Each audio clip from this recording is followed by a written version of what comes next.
Mantan juru bicara Front Pembela Islam FPI Munarman mengucapkan ikrar setia kepada Negara Kesatuan Republik Indonesia.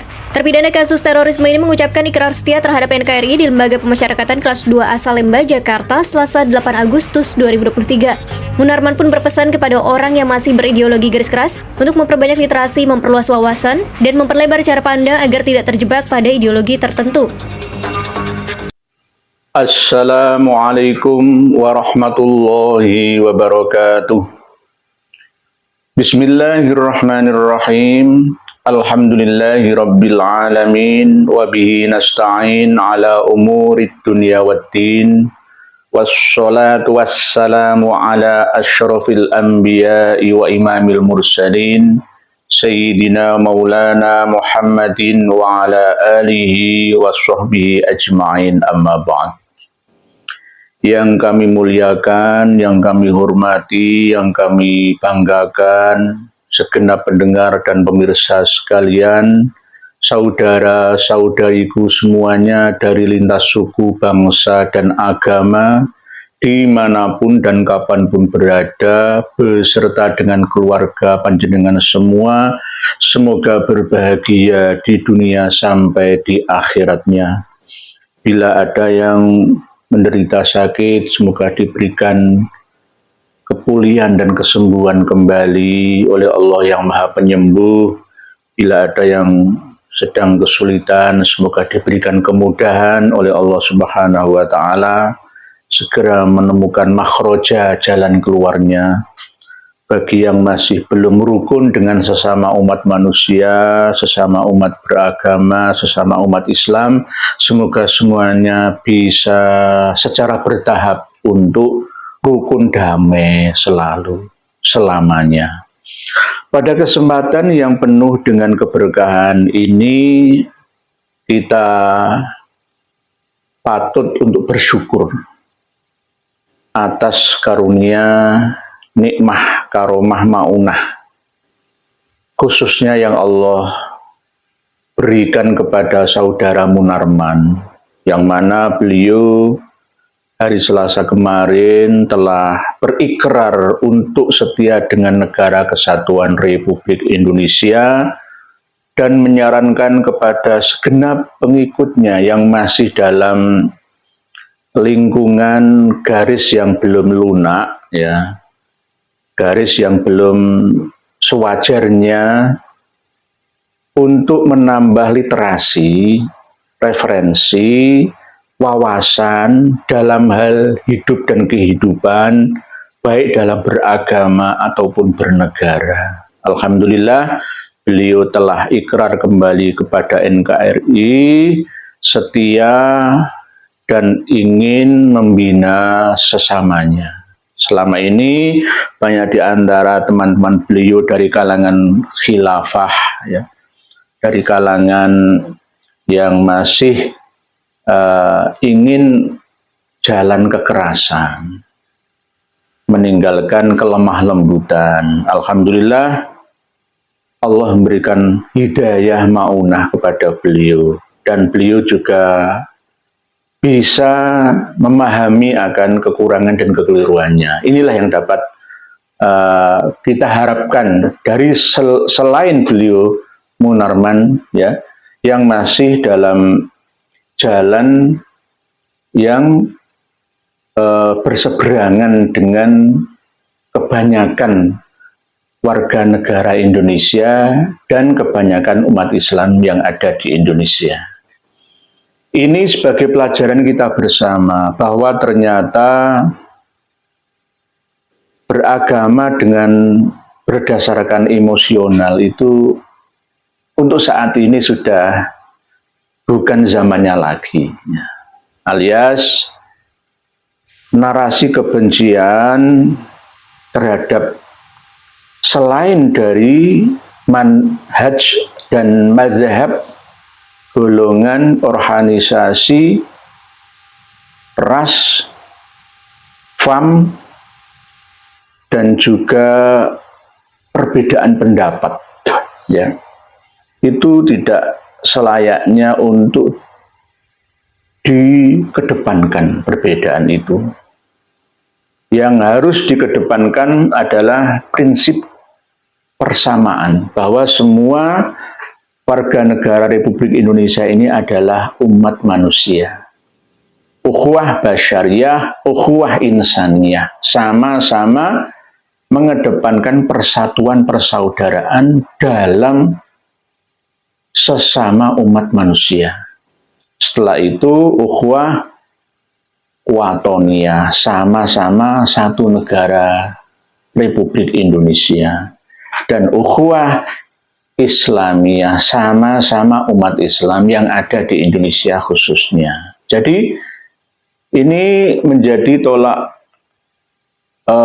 ukur utama dan pertama untuk ditiru oleh semua, termasuk ya saya juga. Saya ini tetap belajar bagaimana kita memposisikan diri ini jangan sampai menjadi seperti Tuhan yang bisa menghakimi, menghukumi semau saya, semau gua. Jangan seperti itu.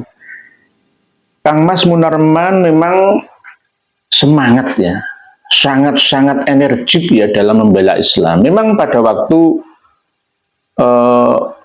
beliau di masa-masa perjuangan itu ya ada benarnya, ya ada salahnya, tergantung versi zaman juga.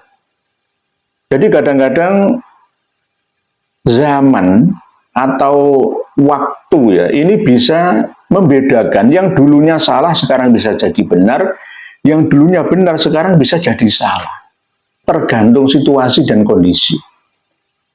Jadi situasional dan kondisional, tergantung.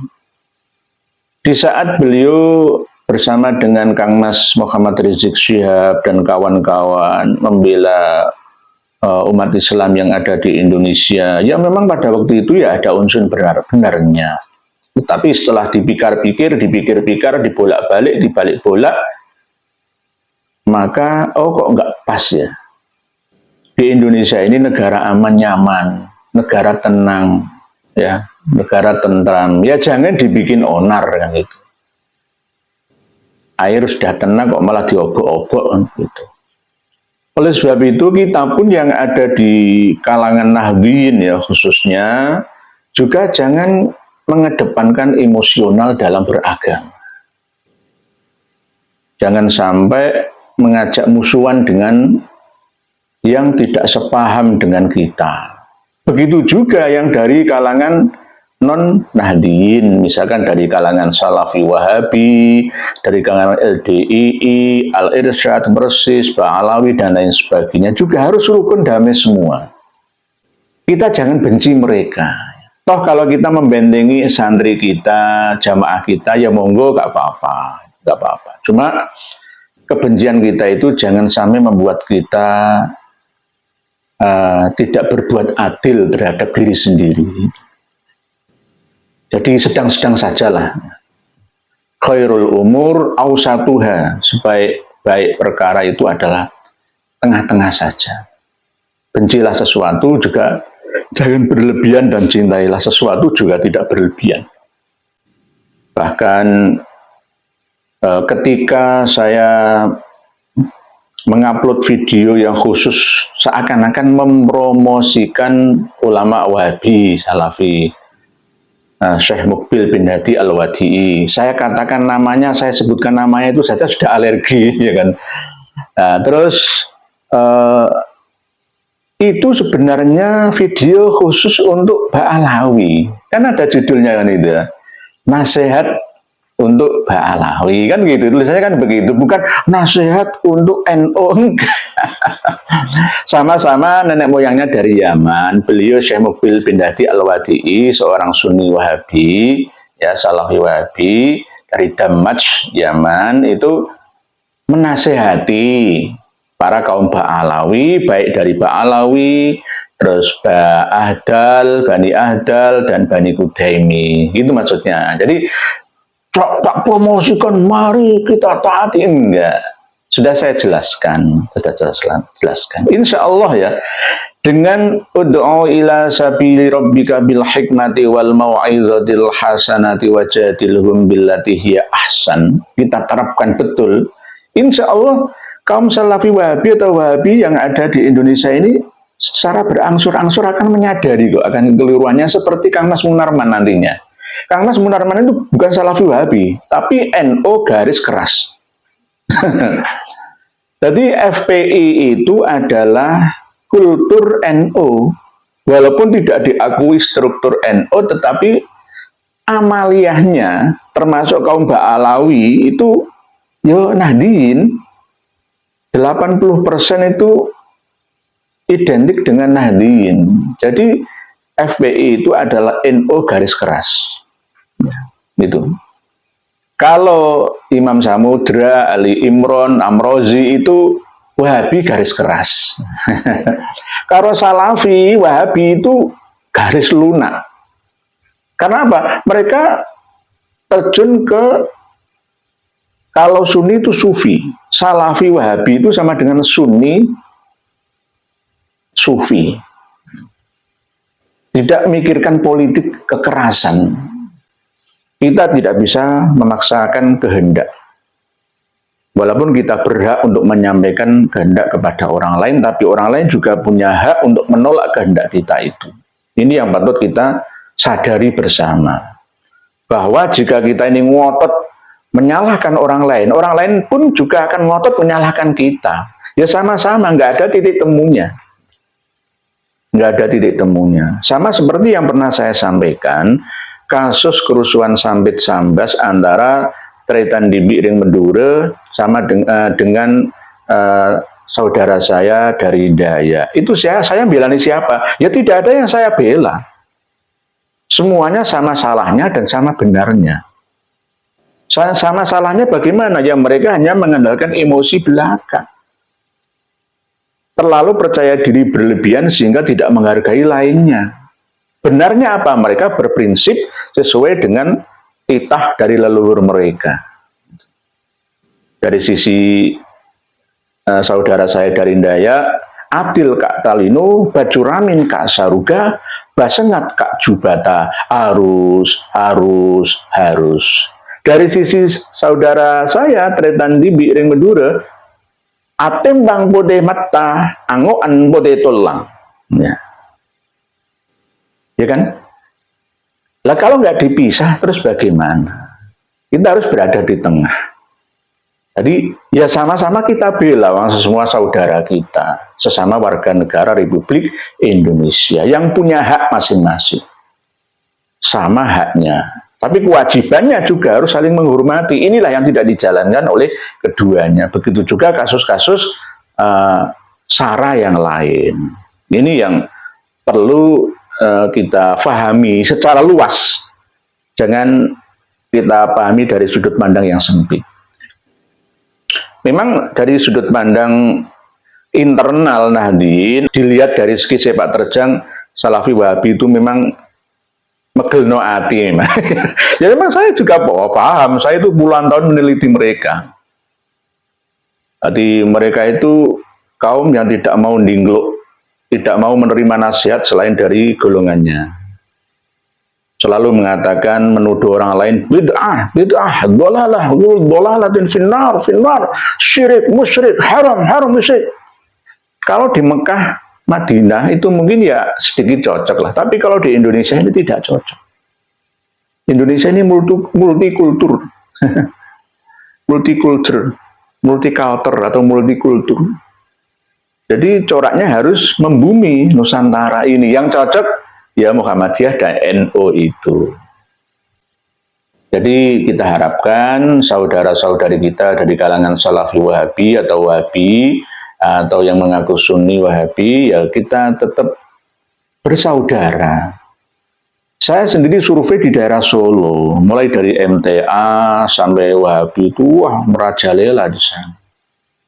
Tahun 1980-an saya ke sana itu masih banyak yang tahlilan, ya, istighosan. Karena memang di sana banyak menggabungkan antara khurafat itulah, ya, orang-orang NU akhirnya banyak yang terdidik, kaum terdidik itu akhirnya memilih menjadi Salafi Wahabi atau MTA itu. Ya wajar lah ya, karena banyak di antara umat Islam dari arus awam ini yang masih belum ketemu pencarian jati dirinya, sehingga apa yang ia temui dan merasa nyaman, ya maka dia masuk ke dalamnya. Nah, oleh sebab itu kita harus mampu membuat nyaman ya rumah Nahdliyin itu bagaimana. Jangan perlihatkan rumah Nahdliyin itu kelihatan sangar gitu. Bagaimana semuanya bisa terayomi dengan adanya aswaja ala Nahdliyah, ala Nahdlatul Ulama. Nahdlatul Ulama itu kebangkitan orang-orang alim, orang-orang pinter dalam hal agama, sosial keagamaan, dan semuanya. Bangkit bersama dalam melaksanakan dakwah rahmatan lil alamin, bukan rahmatan lil Nahdliyin saja. Sama seperti Islam itu datang ke muka bumi ini untuk rahmatan lil alamin, mengayomi seluruh penghuni alam semesta raya ini supaya semuanya merasa terayomi. Jangan hanya sekedar umat Islam saja, ya enggak. Sama dengan kaum Nahdliyin atau aswaja ala Nahdlatul Ulama itu juga begitu. Jadi mengayomi semuanya. Toh kalau mungkin ya kita pegel ya sama orang-orang Salafi Wahabi, jadi adakan diskusi. Jangan identik Wahabi itu dengan Muhammadiyah, loh, beda lah. Muhammadiyah itu ya kadang menggunakan Ibnu Taimiyah. Ibnu Taimiyah itu ya azasnya ya dari mazhab Imam Hambali. Jadi nanti kalau saya nyebut Ibnu Taimiyah banyak yang alergi. Saya nyebut Syekh Muqbil bin Hadi Al-Wadi'i banyak yang alergi. Saya nyebut Abdullah bin Baz Al-Utsaimin, saya akan itu buanjinya itu setengah mati itu ya. Janganlah, jangan seperti itu. Ya, jangan seperti itu. Itu nanti akan menyakiti ya diri kita sendiri, hasud, iri dan dengki ya. Mari kita terbuka. Toh kalau memang diadakan diskusi, insya Allah saya siap diskusi dengan siapa saja, yang penting dengan niat bukan soalu ta'annuting. Bertanya tapi mempersulit. Niat untuk angel-ngel-ngel, gitu, bahasa Jawanya seperti itu. Kalau soal ta'alumin atau diskusi dialog terbuka tanpa ada yang merasa paling benar sendiri, saya siap. Ketika kita berdiskusi seminar itu, semua ego harus kita tanggalkan. Tidak boleh merasa saya yang paling benar. Sama-sama mencari titik kebenaran. Saya analogikan seperti kita mencari puing pesawat MH370 Malaysia Airlines yang sudah berapa tahun yang lalu itu hilang sak penumpang-penumpangnya, nggak ada satu orang pun di seluruh planet bumi ini yang tahu kemana dan di mana mereka sekarang ini. Kalau hancur itu mosok nggak ada sisa puingnya. Kalau masuk ke alam dimensi 4 para jin setan itu ya kan pasti bisa dikomunikasikannya, ya kan? Atau kalau berada di dimensi alam barzah ke-5, ke-6, ke-7 ya paling enggak kan ada sedikit jasadnya. Kan enggak ada yang tahu. Seluruh manusia seplanet bumi ini tidak ada yang tahu, sama-sama tidak tahunya. Oleh sebab itu ketika kita mencari di mana posisi MH370 Malaysia Airlines itu, ya harus membawa data yang akan ditemukan bersama mana yang mendekati titik kebenaran. Sama-sama nggak ngerti ini. Kita ini sama-sama mengaku paling benar versi kita sendiri. Cobalah selami versi orang lain. Orang lain juga mengaku paling benar sendiri sama. Menurut B.J. Habibie, itu pesawatnya meledak di udara berkeping-keping. Kan nggak ada buktinya juga. Itu kan hanya persepsi. Jadi sama-sama nggak ngertinya, sama-sama nggak tahunya. Oleh sebab itu jangan merasa aku yang paling benar. Buktinya mana? Ya orang bukti nih, sama-sama. Oleh sebab itu kita harus 0-0 dulu ketika berdiskusi atau seminar mencari barang hilang, kebenaran yang hilang itu. Khilafiyah itu sampai kapanpun tidak bisa dipecahkan, semua harus bersatu, tidak akan pernah bisa. Sunni dan Syiah dan Ahlussunnah disuruh untuk bersatu ya dalam hal akidah ya dan furu'iyah ya nggak akan bisa, nggak akan bisa. NU dengan Muhammadiyah biarkan berjalan dengan manhajnya masing-masing. Yang penting kan sama, apa? Rukun dan damai, sama-sama umat manusia, sama-sama beragama Islam semua. Kan begitu. Nah ini alhamdulillah contoh tanggal 8 Agustus 2023 bulan ini, hari Selasa kemarin, Kang Mas Munarman sadar. Semoga para penganut paham khilafah yang ada di Indonesia ini berhenti, kembali ke NKRI, cinta NKRI, setia NKRI, seperti beliau Kang Mas Munarman. Karena apa? Kalau kita membahas politik, antara politik dinasti dengan politik demokrasi itu selamanya tidak akan ketemu. Pasti akan tetap berlawanan. Gitu. Nggak iso dipaskan, nggak iso. Ada teori, ada praktek. Prakteknya kita harus demokrasi, tapi ternyata dinasti juga tetap berjalan. Coba jenengan lihat para pemimpin negara kita, ya semuanya ya, dari mbahnya dulu tuh siapa-siapa, ya ini dinasti sama aja. Walaupun teorinya itu demokrasi, prakteknya ya tetap dinasti. Antara Syiah dan Sunni juga begitu. Kalau Syiah ini mengaku dinasti penguasa yang asli dari dzurriyyah Nabi yang berhak mengendalikan Islam di seluruh dunia, yang sekarang dikuasai oleh Syiah Imamiyah di Iran. Nah, merasa paling murni ajarannya sendiri. Yang lainnya Sunni itu musuh, harus disingkirkan. Nah, inilah yang menjadi PR kita, generasi kita saat ini. Jangan sampai kita meninggalkan generasi yang tambah banyak PR-nya. Gitu. Kita selesaikan sedikit demi sedikit permasalahan yang rumit dan sulit ini. Khususnya masalah kerukunan diskusi antar madhab lintas manhaj yang ada di Indonesia khususnya. Jadi dari kalangan Salafi Wahabi juga harus terbuka. Wawasannya jangan wawasan sempit. LDI itu menutup jamaahnya jangan pernah dan menerima ceramah kebenaran sekalipun dari selain golongannya kok. Kalau Habib-Habib ini juga begitu, melarang santri-santri jemaahnya untuk buka medsos yang menghujat, menasihati para Habib Ba'alawi. Ya sama-sama kan mereka pakai kata dalam tempurung. Begitu juga kaum Salafi Wahabi, ya sekelas MTA Majelis Tafsir Al-Quran, ya mereka mengukuh diri, tidak mau perbandingan itu. Membandingkan pemahamannya dengan pemahaman dari lembaga atau organisasi yang lain. Dan Nahdlatul Ulama ini punya banyak umburuan ilmuwan, ulama. Ya, tempatnya ulama yang benar-benar menguasai materi dan referensi data keagamaan. Jadi tidak boleh ya dari kalangan hadirin juga menutup diri. Belum-belum sudah menyalahkan Salafi Wahabi, sudah menyalahkan si ideologi. Jangan nantilah kunci yang terbuka, lemari yang terbuka ini, kuncinya kita sebar kemana-mana, akhirnya orang lain bisa buka lemari kita itu. Daftar pustaka keilmuan kita akhirnya dianggap oleh mereka sebagai data palsu. Demikian sedikit yang dapat saya sampaikan. Semuanya ada benarnya dan ada salahnya. Kalau bahasa Jawanya, saelek-eleke wong iku mesti ana apike. Lah saapik-apike wong iku mesti ana eleke. Ini loh. Saya ulangi lagi, saapik-apike wong, sak bener-benere wong iku mesti ana eleke lan salahe.